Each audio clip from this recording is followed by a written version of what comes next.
معزز عزیز سامعین سامعات، السلام علیکم ورحمۃ اللہ وبرکاتہ۔ آج ہم سورہ کاف کی آیت نمبر 30 پڑھنے والے ہیں۔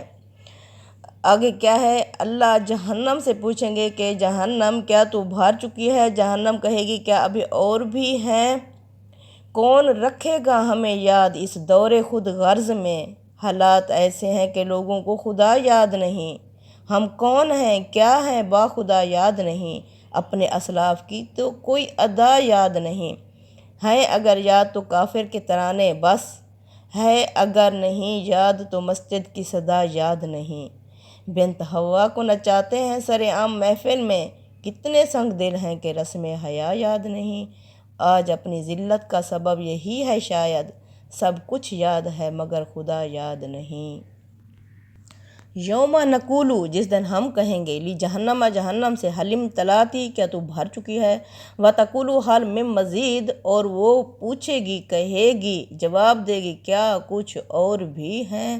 یہ سوال و جواب صورتحال کی تعبیر بھی ہو سکتا ہے اور بیان واقعہ بھی۔ مدعا یہ ہے کہ جس جوش اور غضب کے ساتھ اللہ تعالیٰ سوال کرے گا، اسی جوش کے ساتھ جہنم بھی جواب دے گی کہ اور بھی ہوں تو لے آئیے، میرے اندر بڑی وسعت ہے۔ اس موقع پر استاد امام امین احسن اسرائیلی لکھتے ہیں، یہ سوال و جواب اللہ تعالیٰ کی بے نیازی اور اس کے بے پایاں غضب کی تصویر ہے کہ دوزخیوں کو دوزخ میں بھرتے ہوئے ذرا بھی اس کو تردد لاحق نہیں ہوگا، بلکہ وہ پوری بے نیازی سے سب کو جہنم میں پھینکوا دے گا اور پھر جہنم سے پوچھے گا کیوں تیرا پیٹ اچھی طرح بھر گیا ہے یا نہیں؟ مطلب یہ ہے کہ کوئی اس غلط فہمی میں نہ رہے کہ اتنی بے شمار خلقت کو جہنم میں جھونکنے کے بعد اللہ تعالیٰ کو کچھ افسوس ہوگا، بلکہ نہیں، اپنی پیدا کی ہوئی اتنی مخلوق کو میں نے آگ میں جھونک دیا، یعنی یہ اللہ کو افسوس نہیں ہوگا، بلکہ اس کے جوش اور غضب کا یہ حال ہوگا،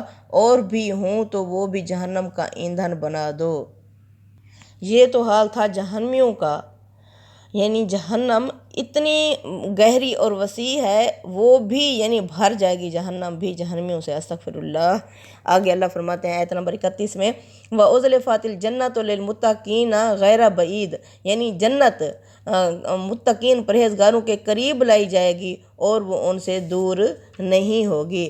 اللہ فرمائیں گے ھذا ما توعدون، یہ ہے وہ جس کا تم سے وعدہ کیا گیا تھا، لِکُلِّ اوّابٍ حفیظ، ہر اس شخص کے لیے جو رجوع کرنے والا اور اللہ کے احکامات کی حفاظت کرنے والا ہوگا، جنت اس کو ملے گی۔ سبحان اللہ، یعنی جنت ایک پیشکش کی طرح ان کے سامنے لائی جائے گی، در حالانکہ وہ کچھ زیادہ دور نہ ہوگی مگر ان کی عزت افزائی کے لیے مزید قریب لا کر انہیں پیش کر دی جائے گی۔ سبحان اللہ، یہ ان سے دور نہیں ہوگی، یہ ہر اس شخص کو ملے گی جو رجوع کرنے والا اور حفاظت کرنے والا ہوگا۔ ان دو صفتوں پر غور کیجئے تو معلوم ہوگا ان میں سے ایک کا تعلق دل سے ہے اور دوسرے کا تعلق عمل سے ہے۔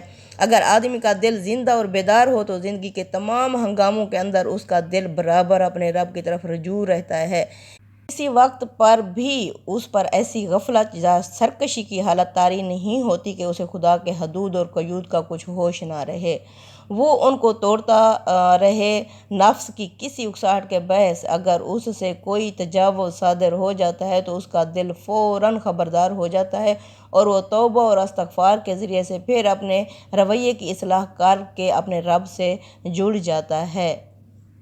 آگے آیت نمبر 33 میں اللہ فرماتے ہیں من خشی الرحمن بالغیب وجاء بقلب منیب، وہ جو ڈرتا تھا بن دیکھے رحمان سے اور وہ لے کر آیا رجوع کرنے والا یعنی حاضر دل۔ اللہ اکبر، بن دیکھے رحمان سے جو ڈرتا تھا۔ قیامت اللہ تعالیٰ کی رحمت کا ایک تقاضا ہے، یہاں صفت رحمان کا حوالہ اسی حقیقت کی طرف اشارے کے لیے آیا ہے۔ چنانچہ سورہ انعام کی آیت نمبر 12 میں اللہ نے فرمایا کہ اللہ تعالیٰ نے اپنے اوپر رحمت کو واجب کر دیا ہے، وہ تمہیں ضرور قیامت کے دن جمع کرے گا، کیونکہ اللہ کی رحمت کا تقاضا ہے آخرت کا قائم ہونا۔ اللہ نے ہر ایک کے جوڑے بنائے ہیں، یہ دنیا کا جوڑا ہوگا آخرت، اگر آخرت نہ ہوتی تو پھر دنیا یعنی کہ ایک کھلنڈرے کا کھیل ہوتی، اس لیے آخرت لازم اور ملزوم ہے تاکہ یہاں انصاف چاہنے والوں کو انصاف ملے۔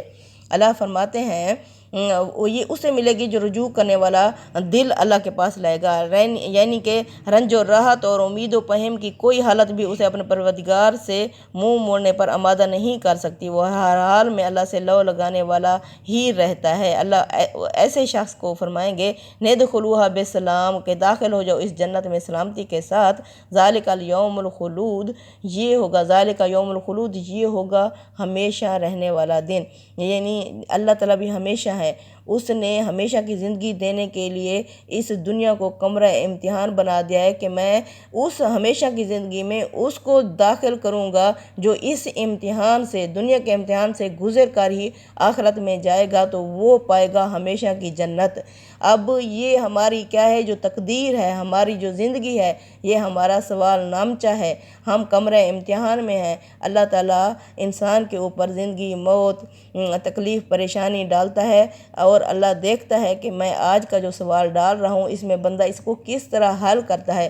اگر ہم اللہ کے مطابق حل کریں گے صبر کے ساتھ تو اللہ تعالیٰ اس کا بہترین اجر یعنی جنت دے گا، ورنہ دوسری جگہ ناکام لوگوں کی جہنم ہے۔ استغفر اللہ۔ اللہ فرماتے ہیں جنت میں لہم ما یشاءون، ان کے لیے وہ ہوگا جو بھی وہ چاہیں گے، فیہا اس جنت میں ولدینا مزید، ہماری طرف سے انہیں اور بھی انعامات زیادہ دیے جائیں گے۔ سبحان اللہ۔ یعنی انسان اپنی سوچ اور اپنی خواہش کے مطابق چاہے گا، لیکن اللہ کی طرف سے جو انعامات دیے جائیں گے وہ اللہ نے دیے ہوئے ہوں گے۔ اللہ فرماتے ہیں ہماری طرف سے اور بھی انعامات دیے جائیں گے۔ آگے اللہ آیت نمبر 36 میں فرماتے ہیں وَكَمْ أَهْلَكْنَا قَبْلَهُم مِّن قَرْنٍ، اور کتنی ہم نے ہلاک کر دی ان قریش کے لوگوں یعنی مکہ کے لوگوں سے پہلے بستیاں، ہم اشد منہم بطشاً، جو زیادہ تھیں ان سے طاقت اور قوت میں، یعنی یہ ایک سرداری کے اوپر پنپ رہے ہیں، ایک سرداری کے اوپر انہیں یہ ملا ہوا ہے، زوم کیا ہوا ہے کہ ہم اللہ کے چہیتے اور پیارے ہیں۔ اللہ فرماتے ہیں یہ خبردار ہو جائیں، ان سے پہلے کتنی ہم نے ہلاک کی ہیں جو قوت میں ان سے کہیں بڑھ کر تھیں۔ فَنَكَّبُوا فِي الْبِلَادِ، سو عذاب آیا تو جدھر سینگ سمایا ان کے لوگ شہروں میں ادھر ہی چل کھڑے ہوئے۔ حل مِن محیص، کوئی جگہ، کوئی پناہ کی جگہ ہے؟ اس وقت انہوں نے کہا، یعنی کہ یہ اس افراتفری، پریشانی اور سراسیمگی کی تصویر ہے جو عذاب دیکھنے کے بعد لوگوں میں پیدا ہوتی ہے۔ اس کے معنی یہ نہیں ہے کہ ان میں کچھ مارے گئے اور کچھ پناہ کی جگہ تلاش کر لینے لگے اور تلاش کر لینے میں کامیاب ہوئے، نہیں، بلکہ اللہ فرماتے ہیں سو عذاب آیا تو جدھر سینگ سمایا ان کے لوگ شہروں میں ادھر ہی چل کھڑے ہوئے کہ ہے کوئی پناہ کی جگہ، اس میں ان لوگوں کے لیے یقیناً بڑی نشانی ہے۔ ان فی ذالک لذکر لمن کان لہ قلب، ہر اس شخص کے لیے جو سینے میں دل رکھتے ہوں، او القسمہ، یا سننے کی طاقت یعنی سننے والے کان رکھتے ہوں، وہ شہید، اور وہ ہر ہو بھی زندہ اور موجود اور سننے والا، اس میں ہر اس شخص کے لیے یاد دہانی ہے۔ یعنی اگر دل بیدار نہیں ہے تو کم سے کم اتنی بات تو ہو کہ کان لگا کر اور توجہ کے ساتھ سننے کے لیے تیار ہو جائیں۔ استاد امام امین احسن اصلاحی نے اس کی وضاحت یوں کی ہے، یہ توجہ بھی انسان کے لیے بڑی خیر و برکت کا باعث بنتی ہے، اس سے بھی بسا اوقات دل کی غفلت دور ہو جاتی ہے اور اس کی عبرت پذیری کی صلاحیت زندہ ہو جاتی ہے۔ لیکن جو شخص ایسا بدقسمت ہو کہ اس کا دل ہی بیدار نہ ہو اور وہ نہ کسی معقول آدمی کی بات سننے کے لیے اپنے کان کھولنے پر آمادہ ہو تو ایسے آدمی کے اندر کوئی معقول بات کدھر رہ پائے گی۔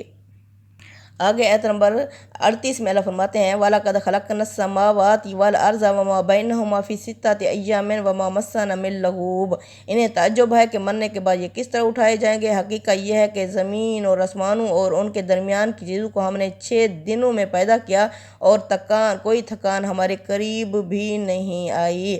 یعنی کہ یہ کہتے تھے یہودی لوگ کہ اللہ تعالیٰ نے 6 دنوں میں دنیا بنائی اور 7ویں دن اللہ نے آرام کیا۔ اللہ فرماتے ہیں تکان ہمارے قریب بھی نہیں ہے۔ اس جملے کا انداز تنزیہ ہے، مطلب یہ ہے کہ ایک مرتبہ پیدا کرنے کے بعد ہم تھک نہیں گئے کہ دوبارہ پیدا کرنے سے عاجز رہ جائیں گے، ہمارا دم خم اسی طرح قائم ہے جس طرح پہلے تھا، چنانچہ جب چاہیں گے پورے عالم کو دوبارہ اٹھا کھڑا کریں گے۔ اس میں ضمناً ایک لطیف طرز بائبل کے اس ترجمے سے بھی ہے جس میں بیان ہوا کہ خدا نے 6 دنوں میں دنیا بنائی اور 7ویں دن آرام کیا۔ اللہ نے یہ ان کو جواب دیا ہے۔ اللہ فرماتے ہیں محمد صلی اللہ علیہ وسلم آیت نمبر 39 میں فاصبر، محمد صلی اللہ علیہ وسلم آپ صبر کریں، علامہ یقولون، جو کچھ یہ کہتے ہیں وسبح بحمد ربک، آپ تسبیح کریں اپنے رب کی تعریفوں کی، قبل طلوع الشمس، سورج طلوع ہونے سے پہلے، وقبل الغروب، اور سورج کے غروب ہونے سے پہلے، ومن اللیل، اور رات کے وقت، فسبح، اس کی تسبیح کریں، وادبار السجود، اور سورج کے سجدہ ریز ہو جانے کے بعد بھی اللہ ہی کی تسبیح کریں۔ اپنے رب کی تسبیح کرتے رہو سورج کے نکلنے اور اس کے غروب ہونے سے پہلے۔ یہ ذکر کے پہلو سے نماز کی تعبیر اللہ نے بتائی ہے۔ استاد امام لکھتے ہیں یہ ذکر دو عنصروں سے مرکب ہے، ایک تسبیح، دوسرا حمد۔ تسبیح میں تنزیہ کا پہلو غالب ہے، یعنی اللہ تعالیٰ کو ان باتوں سے پاک اور منزہ قرار دینا جو اس کی شان کے منافی ہیں۔ حمد میں اثبات کا پہلو نمایاں ہے، یعنی اس کو ان صفات سے متصف قرار دینا جو اس کے شیان شان ہے۔ یہ نفی اور یہ اثبات، یعنی مثبت اور نفی، دونوں مل کر اللہ تعالیٰ کے صحیح تصور کو دل میں راسخ کرتے ہیں، اور اسی رسوخ سے اللہ تعالیٰ کے ساتھ بندے کا صحیح تعلق قائم ہوتا ہے، جو تمام صبر و توکل کی بنیاد ہے۔ اگر ان کے اندر کسی پہلو سے کوئی ضعف یا عدم توازن پیدا ہو جائے تو اللہ تعالیٰ کے متعلق آدمی کا تصور غلط ہو جاتا ہے، اور یہ غلطی اس کے سارے نظام فکر کو بالکل درہم برہم کر کے رکھ دیتی ہے۔ یعنی کون سی؟ قبل طلوع الشمس و قبل الغروب، یعنی فجر اور عصر کی نماز ہے۔ اور اللہ فرماتے ہیں رات کے وقت بھی، یعنی رات کو بھی اس کی تسبیح کرو، اور سورج کے سجدہ ریز ہو جانے کے بعد بھی۔ اصل الفاظ وَمِنَ اللَّيْلِ فَسَبِّحْ وَأَدْبَارَ السُّجُودِ، اس میں لیل فسبح کے الفاظ مقدم کیے گئے ہیں۔ اس سے مقصود یہ ہے کہ دین میں اہمیت اور عظمت کے لحاظ سے نمازوں کی ترتیب واضح رہے، یعنی کہ ادبار السجود، اس سے مراد ظہر اور مغرب کی نمازیں ہیں، اس لیے کہ سورج کے سجود کی ایک ابتدا اور ایک انتہا ہے۔ وہ جب سمت رائس سے جھکتا ہے، یعنی اپنا سر جھکاتا ہے، تو اس کے سجود کی ابتدا ہوتی ہے، اور غروب ہو جاتا ہے تو اپنے سجود کے انتہا کو پہنچ جاتا ہے۔ یعنی سورج کیا ہے؟ پہلے قیام میں کھڑا ہوتا ہے، پھر ظہر کے وقت سورج ڈھلنا شروع ہو جاتا ہے، یعنی کہ وہ سجدے کی ابتدا کرتا ہے، جھکنا شروع کرتا ہے، اور مغرب کے وقت وہ پورا غروب ہو جاتا ہے، یہ اس کے سجدے کی انتہا ہو جاتی ہے۔ نماز کی یہ ہدایت صبر حاصل کرنے کی ایک تدبیر کے طور پر ہوئی ہے، اس لیے کہ صبر کی توفیق جس کو بھی ہوتی ہے اللہ کی مدد سے ہوتی ہے، اور اللہ کی مدد حاصل کرنے کا وہ ذریعہ نماز ہے۔ اس کے جو اوقات بیان ہوئے ہیں، اگر وہ غور کیجئے تو خدا کی عبادت اور قبولیت دعا کے لیے نہایت موزوں ہیں۔ شب و روز کے 24 گھنٹوں کے اندر جو اوقات اس کائنات میں کسی بڑے تغیر کی علامت ہیں، جو عالم کے مصرف ہے، حقیقی کی عظمت اور قدرت کی یاد دہانی کرنے والے ہیں، اور جن میں اس کائنات کی دوسری نمایاں چیزیں بھی اپنے خالق کے آگے سرفخندہ ہوتی ہیں، وہی اوقات ہماری نمازوں کے لیے مقرر کیے گئے ہیں۔ اللہ نے فرمایا قبل طلوع الشمس و قبل الغروب، یعنی سورج طلوع ہونے سے پہلے اور غروب ہونے سے پہلے دو نمازیں ہیں۔ یہ کون سی؟ فجر اور عصر کی نمازیں۔ وَمِنَ اللَّيْلِ، اور رات کو، فسبح، اس کی تسبیح کرو، ادبار السجود، اور سورج کے سجدہ ریز ہو جانے کے بعد بھی۔ اب یہ نمازوں کے اوقات کیا ہیں؟ اب صبح کیا ہوتی ہے؟ رات کا اندھیرا چھٹتا ہے تو صبح نمودار ہوتی ہے۔ یہ دنیا میں اتنا ہی بڑی تبدیلی ہوتی ہے کہ اس تبدیلی کو دیکھ کر انسان جانوروں جیسی زندگی نہ گزارے، دیکھے کہ اتنا بڑا تغیر ہو رہا ہے دنیا میں۔ رات چھٹ رہی ہے، سویرا ہو رہا ہے، تو اس وقت اللہ نے فجر کی نماز رکھ دی۔ پھر سورج قیام کے لیے کھڑا ہو جاتا ہے، یہاں تک کہ وہ ظہر کے وقت یعنی رکوع کی شکل اختیار کرتا ہے، ڈھلنا شروع کر دیتا ہے، تو اس وقت بہت بڑی تبدیلی ہوتی ہے کہ وہ عروج سے زوال کی طرف قدم بڑھا رہا ہے، تو اس وقت نماز ظہر رکھی گئی ہے۔ پھر جب ہوتی ہے مزید وہ ڈھلنا شروع کر دیتا ہے تو اس وقت عصر کی نماز ہوتی ہے، تو یہ بہت بڑی تبدیلی ہوتی ہے۔ تو اس وقت عصر، پھر جب سورج یعنی ڈھل جاتا ہے، بالکل سجدے میں چلا جاتا ہے، وہ مغرب کی نماز ہوتی ہے۔ یہ اتنی بڑی تبدیلی ہوتی ہے۔ اللہ تعالیٰ نے اس تبدیلی کو کیا حکم دیا ہے کہ اس ٹائم تم اللہ کی تسبیح کرو۔ اور پھر جب رات ہو جاتی ہے، یعنی کہ وہ طویل سجدے میں ہوتا ہے، سورج یہاں تو سجدہ کر لیتا ہے اور دوسرے ملک میں وہ طلوع ہو جاتا ہے، تو وہ طویل سجدے کے بعد یعنی وہ عشاء کی نماز ہے اور اس میں تہجد کی ہے، پھر صبح جب ہوتا ہے سر اٹھاتا ہے سورج تو وہ صبح کی ہوتی ہے جو طلوع ہو رہا ہوتا ہے۔ اس طرح یہ نمازوں کے اوقات اللہ تعالیٰ نے رکھے ہیں۔ یہ دنیا میں اتنا بڑا تغیر ہو رہا ہوتا ہے، تبدیلی ہو رہی ہوتی ہے، تو یہ اللہ تعالیٰ کی اس وقت تسبیح بنتی ہے۔ اب آگے آیت نمبر 41 میں اللہ فرماتے ہیں وَاسْتَمِعْ یوم ینادی المنادی من مکان قریب، اور سنو جس دن پکارنے والا قریب ہی سے پکارے گا۔ یہ قریب سے پکارنا کیسے، یعنی یہ اس حقیقت کی طرف اشارہ ہے کہ آج تو یہ غافل ہیں، اسے بہت دور کی بات سمجھ رہے ہیں، لیکن اس دن یہی محسوس کریں گے کہ پکارنے والا گویا ان کے کانوں میں پکار رہا ہے۔ قیامت کے بارے میں ایک عاقل کو جس طرح ہوشیار اور چوکنا رہنا چاہیے، یہ اس کی صحیح تصویر ہے۔ یوم یسمعون الصیحۃ بالحق، اس دن یہ سنیں گے سچی آواز کو، برحق آواز کو، یعنی یہ اس دن سن رہے ہوں گے۔ ذالک یوم الخروج، یہ دن ہوگا قبروں سے نکلنے کا دن، یعنی جس دن یہ سور کی چنگھاڑتی ہوئی آواز اس دن کی منادی کے ساتھ سنیں گے جس کا آنا برحق ہے، وہ زمین سے مردوں کے نکلنے کا دن ہوگا۔ اِنَّا نَحْنُ نُحْیِی وَنُمِیتُ، بے شک ہم ہی زندگی دیتے ہیں اور ہم ہی موت دیتے ہیں۔ وَإِلَیْنَا الْمَصِیر، اور یہ کہ ہماری طرف ہی پلٹ کر آنا ہے، لوٹ کر آنا ہے، یعنی آخر کار جانا کدھر ہے، اللہ ہی کے پاس جانا ہے۔ موت کو سمجھیں غافل، اختتام زندگی ہے یہ شام زندگی، صبح دوام زندگی، یعنی ہم سمجھتے ہیں موت میں انسان کا خاتمہ ہو گیا، بلکہ یہ تو زندگی کی شام ہے، اور دوسری وہ زندگی طلوع ہونے والی ہے جس کی کوئی شام ہی نہیں ہے۔ تو یوم تشقق الارض، جس دن زمین پھٹ جائے گی، عنہم سرعان، یہ اس سے تیزی سے نکلیں گے۔ ذالک حشر علینا یسیر، اس طرح جمع کرنا ہمارے لیے بہت آسان ہے، یعنی جب زمین ان کے اوپر سے کھل جائے گی، یہ تیزی سے نکل کر بھاگ رہے ہوں گے، ان کا یہ حشر ہمارے لیے بہت آسان ہے، اس طرح جمع کرنا، یعنی کہ اللہ فرماتے ہیں پلٹنا بھی ہماری طرف ہے، یہاں دنیا میں تم جو کچھ بھی کر لو ہمارے پاس ہی پلٹنا ہے۔ یعنی جب یہ حقیقت ہے کہ زندگی اور موت ہم ہی دیتے ہیں، تو دوبارہ زندہ کر دینے کو پھر تم کیوں وہ سمجھتے ہو کہ اللہ نہیں زندہ کر سکتا؟ ہم نہ صرف یہ کہ دوبارہ زندہ کریں گے، بلکہ اس کے بعد پلٹنا بھی ہماری طرف ہے۔ ان کے مزعومہ شرکا اور شفعہ میں سے کوئی بھی وہاں ان کا ملجا اور ماوا نہیں بن سکے گا۔